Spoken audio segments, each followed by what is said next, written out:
Are we starting? I don't know. We should get a pet plaque. Yeah. All right, we're on.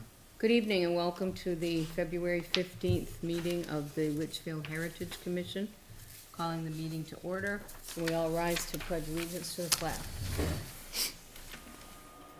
I pledge allegiance to the flag of the United States of America and to the republic for which it stands, one nation, under God, indivisible, with liberty and justice for all.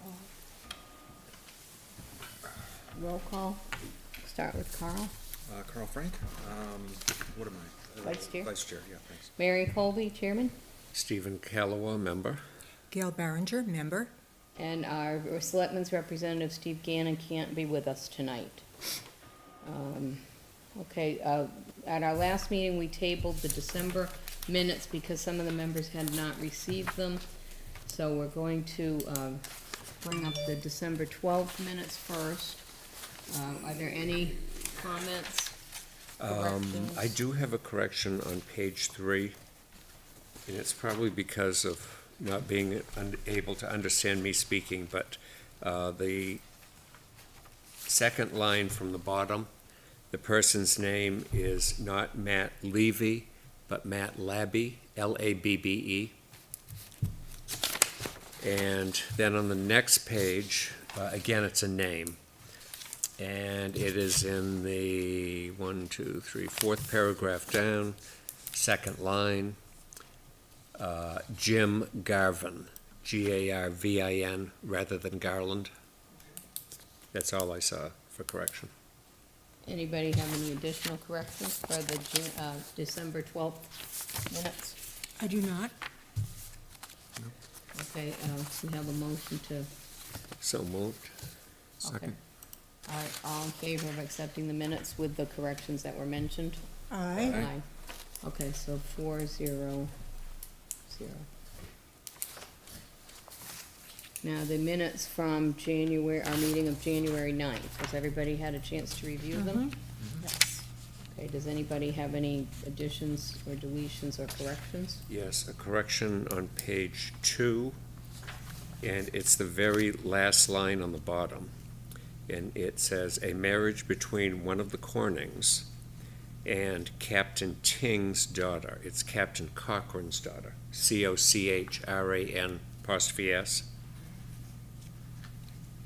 And where it says one of the Cornings, we have since learned from Melvin Watt's 1988 dissertation on the house that it was Joshua Corning.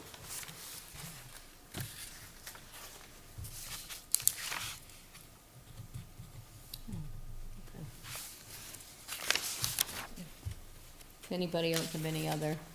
That's all that I saw. Okay, if there are no other additions, deletions, or corrections, motion to accept the minutes? So moved. I'll second. Okay, and all of those in favor? Aye. Aye. Okay, so 4-0-0, so the minutes have been accepted, approved and accepted with the mentioned corrections. Okay, are there any requests for additions or deletions to our agenda for tonight? I have one.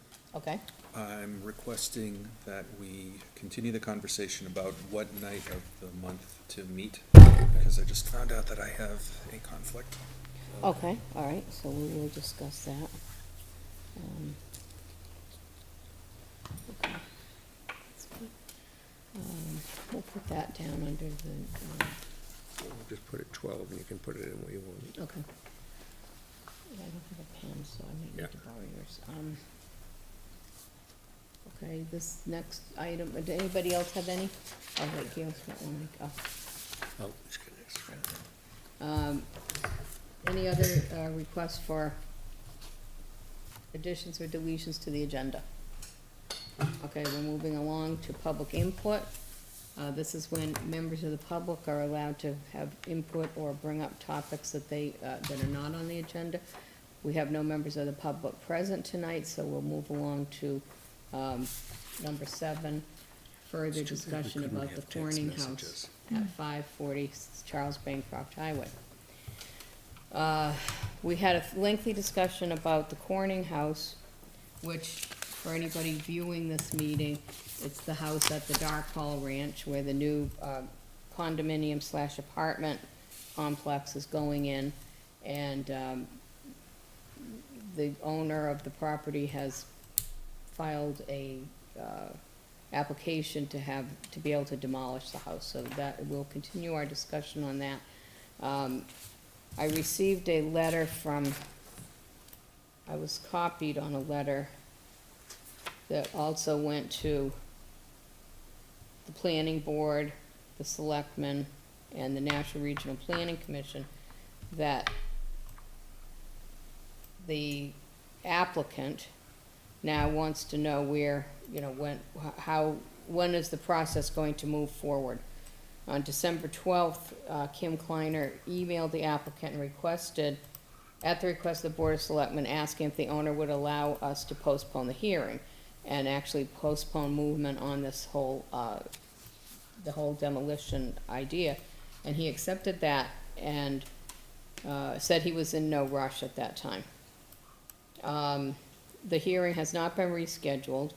Now, according to the town manager, our town council's opinion, the Heritage Commission must proceed, the Heritage Commission process must continue. It's not Heritage job to determine what the owner can or cannot do. It's their job to act on the application in front of them, which is to demolish the building. Whether the applicant has the legal right to do that under the site plan approval is irrelevant. And our argument originally, not our argument, but our stand when we went to the planning board was that if the applicant has to provide a new site plan, then the planning board, showing that the house will be demolished, since the approved site plan showed that the house would be retained, then we would not have to act on it if the planning board never approved the house being, the plan with the house being demolished. And so that was our stand, that we were going to hold off until the planning board had decided that they were going to approve it or deny it. Further, if I might say or add, when we attended the planning board meeting on January 2nd, the three of us were there, it was my understanding, and it seemed pretty clear, that the planning board was going to asked for and was going to expect an addendum or a change to the plan, because the original plan was that the Corning home, and I'm going to call it a home, was scheduled, or they planned to turn it into a two-home unit. Right. And so, although I guess I'm going to say this right at this meeting, when I went back again for probably the third time and looked at the May 22nd meeting, that's when it began to, and it puzzled me, it began to become clear that there was already on the part of the owner that, perhaps a decision was coming to demolish the home. But nevertheless, his plan was to keep the home. The plan he submitted, That was though, did say. accepted. Right, yeah. right, but what I'm saying, at an official televised meeting, Right. the He said owner that. was beginning to intimate, let me put Right. it that way. Okay. And one of the planning board members, Mr. Buffetti, who's not any longer a planning board member, was very, very clear and outspoken in terms of the house had no value, it was just sentimental, and it should be demolished, which I found to be inappropriate for a Right. board member. Correct. And also, as I recall that meeting, we specifically asked, should we proceed with any of this? And the planning board said no, Right. not until we have decided what's going to happen with the house. And they still haven't decided what's going to happen with the house. So there's no point in us going through the procedure of having a public hearing when there's really nothing to discuss until we know what the house is going to be demolished or Exactly. not. Exactly. Do I understand it right? The town or whoever council is saying we still need to. The town council is saying Town that, but I council don't is think they understand Yeah, okay. the process that the Heritage Commission established when it was adopted. Right. And as a matter of fact, I think we noted in our last meeting that Kim Queenan was going to provide some clarification on that. Right. Now, on February, this letter that I received from Kim Kleiner, town administrator, came out on February 2nd. On the 7th, I responded and just said that it is our understanding that they were not in a rush to finalize the demolition plans and that we have not moved on because when we last met with the planning board, it was our understanding that they would advise us as to our next steps once the applicant came before them again. We were told that we would be notified to attend an upcoming planning board meeting when Mr. Morrow is scheduled to attend regarding this property. And the Board of Selectmen seemed to agree that this was the plan that we should follow. Yes. So that is, Yeah, Board of Selectmen reinforced that. right, so that is where I left it on the 7th. Right.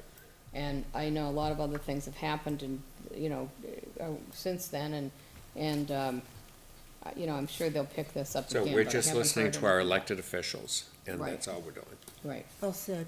Now, she did, Kim Kleiner did say that we need to, come up with a template for the signage that we Yeah. need to put out when we do have are going to, have a hearing we- on a property. And I think, don't you think we're gonna want a sign where we can put the address? Yes, she And keep wants, using yeah, that that's sign. what she wants Yeah. us to do, so I told her that we will work on that and get something to her office so Yes. that they can have that Okay. ready when we do need it. Yeah. And if it's not on this property, on some other property. Right. So that was my news about the Corning House. Okay. I think we've covered the history of it. We have? Last meeting, we Yeah. covered it. We did? And our reasoning for why we think that it is historically, architecturally, and culturally significant, and why we think that it should be saved. First of all, it's a perfectly sound house in terms of its foundations and, its walls and floors and so forth Right. are all nice and even and sturdy and, No one has deemed it unsafe. No, it has not, it's no, been the deemed fire safe. department Right, just deemed it safe, so, except for, to me, yeah, well, and yeah. almost to Carl. Right, right. Well, Almost. accidents happen. Is this a time to, again, thank Carl for that excellent video Yes. that he did? Yes. And I'm going to wonder, don't we want to have, if Carl can do it, have you create an abbreviated version? Because when we do hold the hearing, and let me say, I understand, as everybody else does on this committee, or commission, that the owner has complete right to do That's whatever right. he wants. That's right, we can't stop But- anyone from doing it. But because this is a historic house, and we do have a commission, and we do have rules, and we will be holding a hearing, it's our responsibility, I think, to underline and emphasize what we think about the house, even though we know we don't make the decision. And furthermore, I think somehow we need to reach out to the public, and that video of yours, if you make a shorter one, would be wonderful, because Right. folks don't know, every now and then there's lots of support on social media, but they don't know any more than we do when the next hearing is going to be and things get And I'm sure pushed they'd all aside. love to see it, see Right. what the Yeah. inside looks like. Yes. Well, right, I mean, the inside is just 360-degree Right, photos. right. And the thing that I put together for the outside is a 3D model. Right. It's not actually a video. Right, But I think having all of this available during the hearing, exactly. if we need a video, I can come back and take actual video footage. But if what we saw last month is what we need, then it's all set and ready to go. And let me think out loud a little bit more about at the hearing, I think that we encourage ourselves and we encourage anybody that's attending the hearing or inputting to come up with alternative ideas, even if they're not acted upon by the owner. I think it behooves us to say, well, what if? Or could what this about happen? this? Exactly We thought what of we're this. supposed to do. Right. Right, that's our goal, that is our role, right? Right. Come up with these Right. ideas. So, and I think we've been thinking about them and working on them, so hopefully we'll have, things that we can suggest. So we'll need to work on getting a template for the sign together, Yes, because we're yes. gonna need it for future hearings anyway. Mhm. And it can be stored here at the town hall, and whenever we need it, we should have two signs, I would think. rather than just one, because Yes. if you have one, you're just gonna put it straight on against the road, and it might be Nobody, yeah, good you to have need one one north and south. Or, yeah, just have two available. Good I idea. agree, so we'll work on that and, submit those to, I mean, it's basically the same information that we put in our sign that we had Yes, made up yeah. for the Bixby house. Right. That was I'll call it spur of the moment. Mhm. We just had to take the bull by the horns and get the sign put together, so, yeah. So, does anybody else have any other information or comments about the Corning house? No? Okay, so we'll stay tuned for our next, for what we hear from the town or from the planning board on when we can expect to hear more. I'm sure we will have to go forward with it, at some Oh, point in the yes, near sure. future, so. Yeah. We just would like to do it in what we feel is the proper sequence. Right, exactly, I agree. All right, so moving on to item 8 on our agenda, last year in the town report, there was a little history that opened up the history of which opened up the town report. And as people may or may not know, several of us are also in the Historical Society, and it did not go unnoticed that there were some corrections that needed to be made in that little town history in the town report. Right, there were many mistakes. So we formed a little committee and we worked on a history. And Stephen, do you want to read it? Sure. And it is titled Litchfield, Incorporated, 1734. The town of Litchfield is comprised of two historically significant tracts of land, both of which were originally part of the Natticook lands. The first tract being called Brenton's Farm.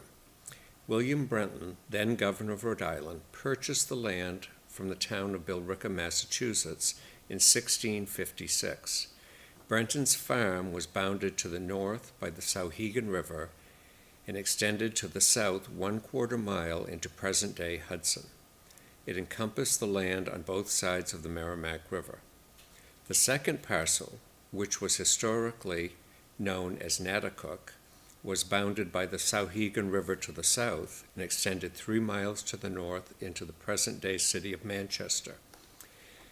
This piece extended 1 1/2 miles to the east and west on both sides of the river, with Reed's Islands being the center point. The land was granted to Chief Passaconaway, chief of the Natticooks, by the Massachusetts General Court in 1662. In 1728, the proprietors of Brenton's Farm, then 16 in number, made application to divide their land. Brenton's farmland and surrounding area were part of Old Dunstable, Massachusetts. In 1734, an application was made to the Massachusetts General Court for the incorporation as a town of Litchfield, named in honor of the Earl of Litchfield, George Henry Lee. In 1741, the colonies of New Hampshire and Massachusetts settled a long-running border dispute. Litchfield was granted a new charter by the province of New Hampshire in 1746, and the Passaconaway land became incorporated into the town at that time. As early as 1740, a ferry had been established between Litchfield and Merrimack by Josiah Cummings, a resident of Litchfield. The ferry was later owned by the Honorable Matthew Thornton, a signer of the Declaration of Independence. Litchfield's most notable early resident was Wiseman Claggett, who served as the last Attorney General for the King of England in the colony of New Hampshire, and then as Attorney General for the state of New Hampshire. He is buried in the old church graveyard. According to the town's first census taken in 1767, the population at that time was 229 residents. Information has been provided courtesy of the Litchfield Historical Society. So people can look forward to that, and we've sent a picture of our Old Town Center to be published along with that. Hopefully that can be accomplished. Any comments or? Yes, I have a comment. I think that at some point, we at the Historical Society may want to make this printable and frameable. Yep. Oh, yeah. And I see that as kind of a dual offering to the community from both Heritage Commission and the Litchfield Historical Society. Mhm. And I think people will value Yeah. this kind of document. It's not too lengthy, Right. but it gives you a very clear history of Litchfield. Right, and as a part of the Historical Society, we're planning to reissue our Little Town History. This would be good to incorporate Good into that inclusion. too, yeah. Yes, excellent. Yeah. I think people will be interested in that, and part of our role here as the Heritage Commission is to educate the townspeople and whoever's interested in, history of the town and, not only of the buildings, but cultural history of the town as well. I can foresee, too, that as we, both Heritage and Historical, develop some one-page descriptions of various homes, various events, that there are people now in town that are interested and might want to collect our documents periodically for their own albums, Right, for the future, for their families. correct. I'm encouraged about, I think that probably it would be good for our little committee to get together and do a one-page write-up on the Corning House with a oh, picture of it. yes, So that yes. when we do have to, We could have it as a handout even. have, give it out at the, hearing, or even have the Historical Society publish it as,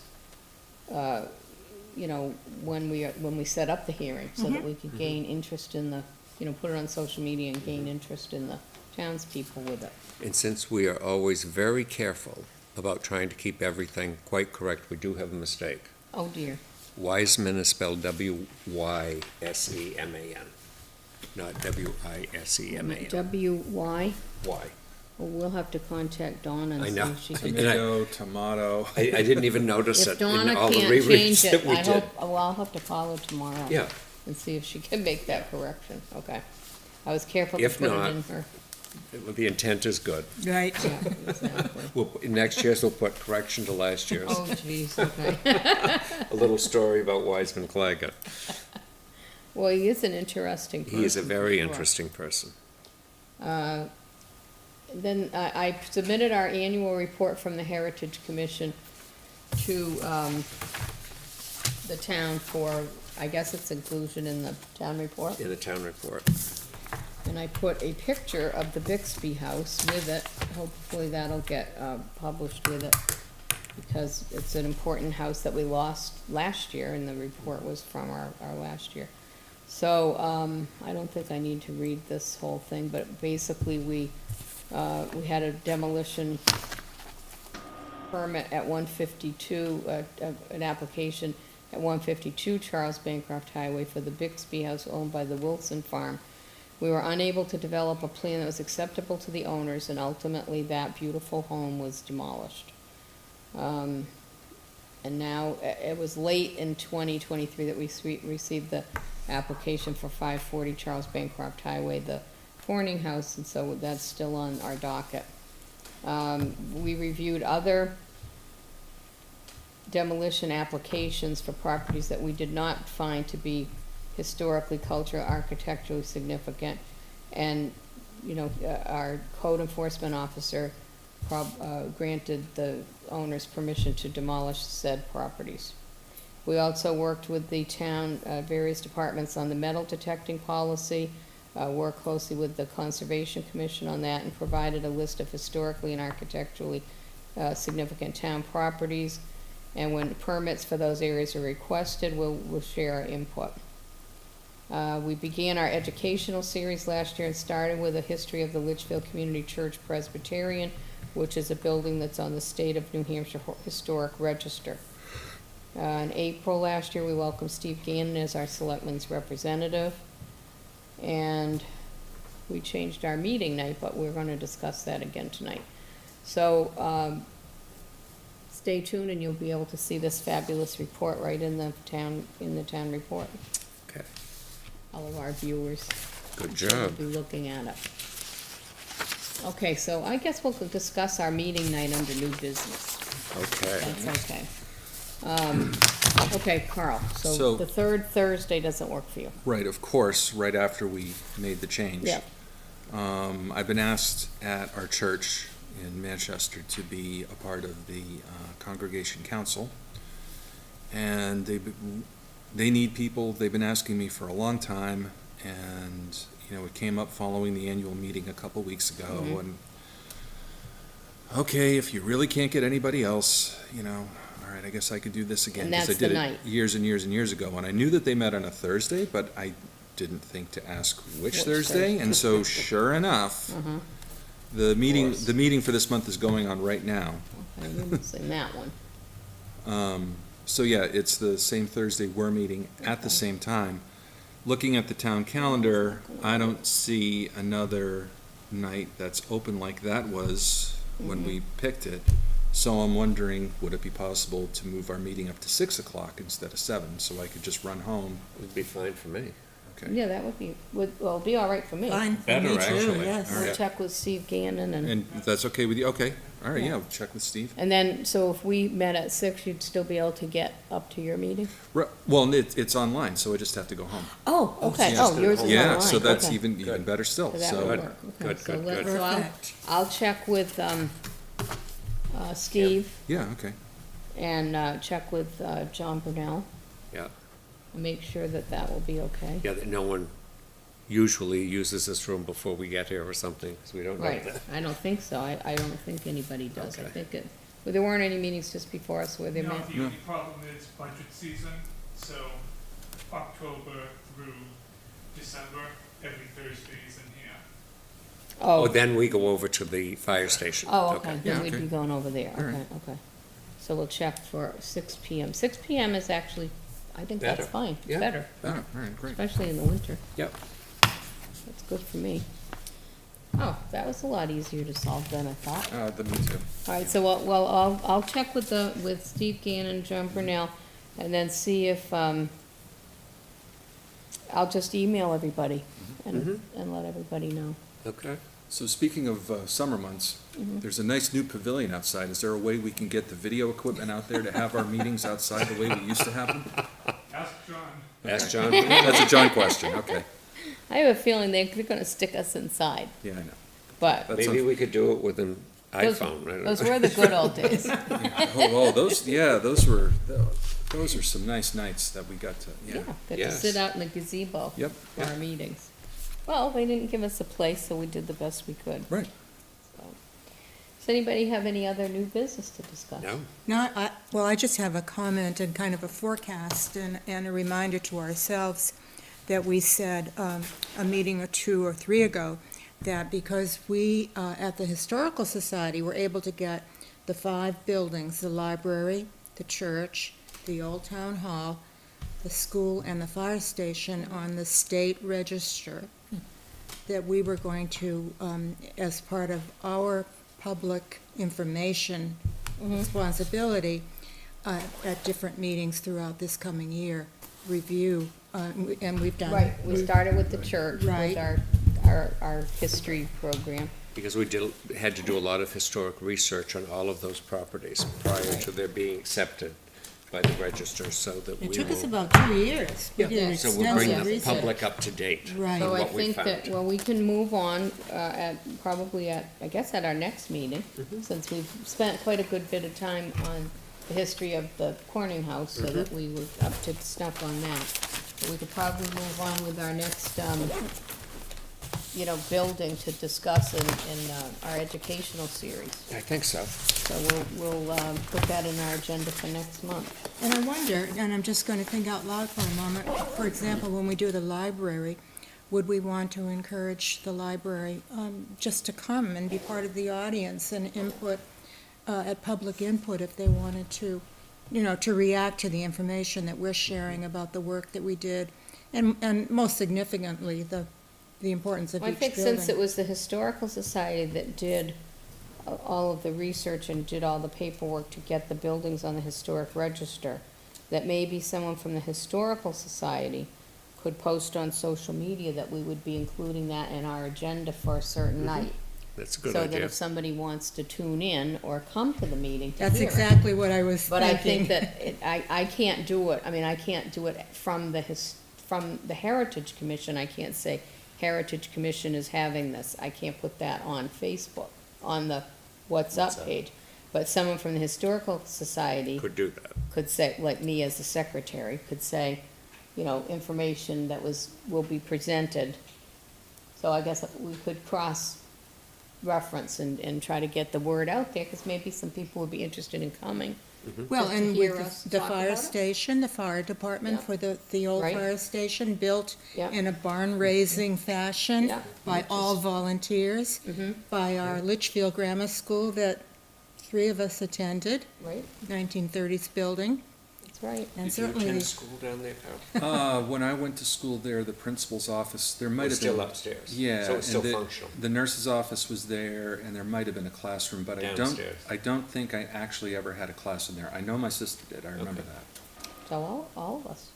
so, again, my point is Yeah. that if we We gotta let, get the if we word let out, folks know and they're interested and perhaps choose to come to public input, it would be reinforcing for us that we did all that work, 2 years of Sure. work, and we want to share the information that they may not With be the- aware of. Right, that they might not be aware of, that's true, and it was fascinating to find all of that out for us, or to have it all put together in Yeah. one place. I think we all knew the basics, but to have it all put together in one place, which was really good, and so I think we need to get the word out. People may know that there's a Heritage Commission, they may know, you know, they might see it if they go to the town page, but I think if we can get the word out a little bit more, we'll get more interest in the Heritage Commission. I think so, too. Yeah, so, and have a couple more viewers and maybe a couple of attendees, that would be nice, Yes. that would be good, so, so then, So I was just throwing that out